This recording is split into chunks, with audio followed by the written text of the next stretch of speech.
নমস্কার বন্ধুরা, ভরকন্যা আপনাদের সবাইকে স্বাগত। আশা করি সবাই খুব খুব ভালো আছেন। চলে এসেছি আমি আবার নতুন একটি ব্লগ নিয়ে।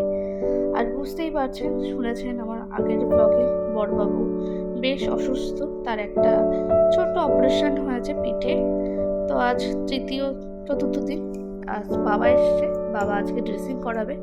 অন্য দিনগুলোতে আমি ড্রেসিং করাচ্ছি, তো বাবা এসছে আজকে, বাবাই ড্রেসিং করাবে আর আমাকে আরও ভালোভাবে শিখিয়ে দেবে, যাতে আমি অন্য পরের দিনগুলোতে আরও সুন্দরভাবে ড্রেসিংটা করাতে পারি বড়। আর এগুলো হচ্ছে ড্রেসিংয়ের কিট, এগুলো প্রয়োজন হবে। আর বাবা এই মুহূর্তে ওকে যে আমি আগের দিন ড্রেসিংটা করিয়েছিলাম সেই সবগুলো গজ ওগুলো তুলছে আস্তে আস্তে করে পিঠ থেকে। চলুন তাহলে আপনাদেরকে দেখাতে থাকি। আপনারা অনেকেই জিজ্ঞেস করেছেন বড়বাবু এখন কেমন আছে, তো তাদেরকে বলি এখনও আগের থেকে অনেক বেটার আছে। আর আমরা যেটা ভয় পাচ্ছিলাম, যেহেতু ভিতরে পিঠের ভিতরটা অনেকটা ডিপ করে অপারেশনটা হয়েছিল, ডক্টরও বলেছিল হয়তো রস টস হতে পারে, সেক্ষেত্রে খেয়াল রাখতে বলেছিল সেলাই টেলাই পেকে যেতে পারে। তো সেসব কিছুই হচ্ছে না, বরঞ্চ সেলাইটা দ্রুত শুকিয়ে আসছে। আর আপনাদের প্রার্থনায় ও আরও তাড়াতাড়ি সুস্থ হয়ে উঠছে। তো এই হচ্ছে ওর সেই অপারেশন জায়গাটা। উপরটা দেখে একদমই বোঝা যাচ্ছে না আর ভিতরটা কতটা ডিপ। তো আমি যেহেতু অপারেশন যখন হচ্ছিল তখন ছিলাম সাইডে, তো আমি দূর থেকে দেখছিলাম বেশ অনেকটা ডিপ, যা বলার ভাষা নেই। আর চোখের সামনে নিজের মানুষকে ডক্টর কাটছে, এটা দেখাটা যে কি খুব যন্ত্রণার, সে আপনাদের কি করে বোঝাবো বলুন। সেই মুহূর্তে আমি ছিলাম ওর পাশে আর ওকে ছুঁয়েছিলাম যাতে ও একা ফিল না করে। আর এখানে দেখতেই পাচ্ছেন 6টা মতো স্টিচ দেয়া আছে, এটা ফাঁকা ফাঁকা করেই দেয়া, তাই 6টা স্টিচ দেয়া আছে।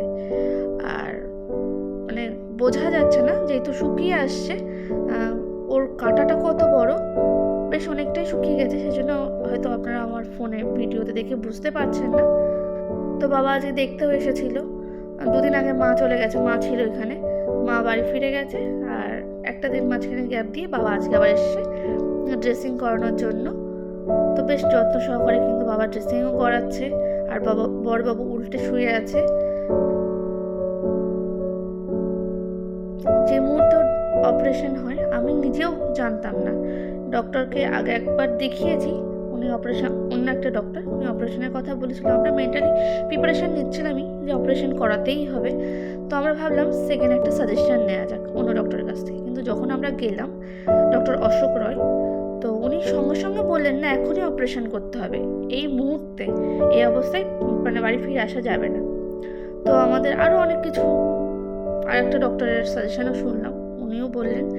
তো সেই সময় কিছু করার নেই, চটজলদি অপারেশনটা করা হয়। তখন আমার পাশে কেউ ছিল না, বাবা মা তো জানতোই না ওই দিনকে অপারেশন হবে। তো আমি বলতে গেলে একা ওকে নিয়ে হ্যান্ডেল করেছি এগুলো, ওকে সাহস দিয়েছি। আর অবশ্যই ওর বেশ মনের জোর ছিল বলে ও পেরেছে, কিন্তু আমি নিজেই ভীষণ নার্ভাস ছিলাম, যেহেতু আমার পাশে কেউ ছিল না ওই মুহূর্তে, আমি আর ও দুজন মাত্র। তারপরে ভাইকে অবশ্য ডেকে নিই, ভাইও আসে, বাবা মাও চলে আসে। তো বাবা মা আস্তে আস্তে একটু লেট করে ফেলে, এজন্য আর আমি ওখানে ডাকিনি, বাড়িতে নিয়ে আসতে বলেছিলাম। তারপর ওকে নিয়ে ওই দিনকেই ছেড়ে দিয়েছিল। বাড়ি আসার পরের দিন ওকে আবার নিয়ে যেতে হয়েছিল, কারণ ভিতরে মানে কি বলবো, গর্তটা এতটাই বড় করেছিল ডক্টর, যার জন্য ভিতরে গজ ঢোকাতে হয়েছিল। এবং তারপরে 3 থেকে 4টে সেলাই দিয়েছিল যাতে গজটা বেরিয়ে না আসে, এজন্য। আর বেশি যেন রক্ত না বেরোয় এজন্য। পরের দিন আবারও সেম অপারেশন মতোই আরেকটা হয়, যে ওই সেলাই কেটে আবার অ্যানেস্থেসিয়া করে গজ বের করে ফাইনালি ওকে আবার সেলাই দেওয়া হয়। 2 দিন আমরা খুব ভয়ঙ্কর পরিস্থিতির মধ্যে দিয়ে কাটিয়েছি। আর সন্ধ্যাবেলায় চলে এসেছে মামি, ছোট মামি। অবশ্য উনি আমার মামির শাশুড়ি হন, কিন্তু একদম আমাকে নিজের মেয়ের মতো দেখেন। উনি চলে এসেছিলেন বড়বাবুকে দেখতে। তো এসছে সন্ধ্যাবেলা, সেজন্য এদিকে চাও বসিয়েছি আর এদিকে একটু অল্প করে পেঁয়াজি ভাজা করছি। শুধু মামির জন্যই ভাজা করছি এমনটা না, আমরা সবাই খাবো। আর সাথে আমার একটা বান্ধবী আসবে, তো সেই জন্য ভাবলাম চলো তাহলে একটু বেশি করেই বানিয়ে নিই। ওরা আসবে, যখন আসবে আগে থেকে ভেজে নিচ্ছি, যাতে ওরা আসবে যখন আমরা যাতে চা নিয়ে আর একটু পেঁয়াজি ভাজা খেতে খেতে অনেকটা গল্প করতে পারি সেজন্য। কিন্তু আমি গল্পেতে এতটাই ব্যস্ত ছিলাম যে ওদের সাথে আর ভিডিও করা হয়ে ওঠেনি। এটা লাস্ট কড়াই ভাজা হয়ে গেল। ব্লগটা আজ এখানেই শেষ করব। আমার ব্লগটি আপনাদের কেমন লাগছে অবশ্যই কমেন্ট করে জানাবেন। ভালো লাগলে অবশ্যই একটি লাইক দিয়ে দিন, আর যারা যারা এখনও সাবস্ক্রাইব করেননি অবশ্যই সাবস্ক্রাইব করুন আমার চ্যানেল ঘরকন্যা। শুধু আমার ইউটিউব চ্যানেল নয়, আমার ফেসবুক পেজ ঘরকন্যাকে ফলো করতে একদম ভুলবেন না। সবাই সুস্থ